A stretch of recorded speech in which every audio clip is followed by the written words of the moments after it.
এবারে কালী পুজোর জন্য নতুন কোনো ডিজাইন সেরকমভাবে বানাতে পারিনি, কারণ রিঅর্ডারের কাজ চলছিল। তো সেটাও অবশ্য আমি তোমাদের সাথে শেয়ার করব।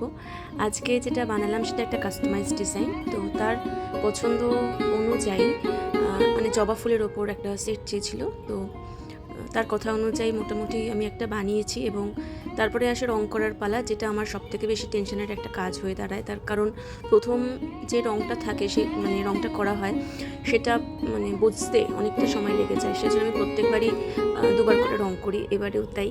প্রথমে ভেবেছিলাম একটু জবা ফুলের রংটা অন্যরকম করব, কিন্তু যেহেতু এটার সাথে মানাচ্ছে না, তো আমাকে আবার রং চেঞ্জ করতে হয়।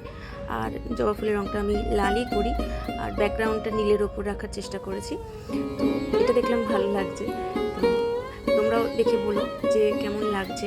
আর এখানে অনেকে বলবে যে পেঁচা কেন এখানে কালী পুজোয়। তো এটা গতবারই আমি একটা থিমে কাজ করেছিলাম। সেটা হচ্ছে অনেকের বাড়িতে কালী পুজোর দিন অলক্ষ্মী বিদায় হয়, মানে লক্ষ্মী পুজো হয়। তো সেইটাকে মাথায় রেখে আমি পেঁচার কনসেপ্টটা এনেছি, কারণ পেঁচা লক্ষ্মীর বাহন।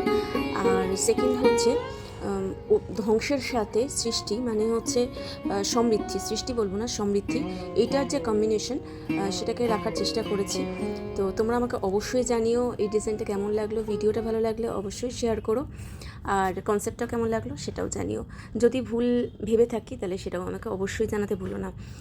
সবাই ভালো থেকো, দেখা হবে পরের ভিডিওতে।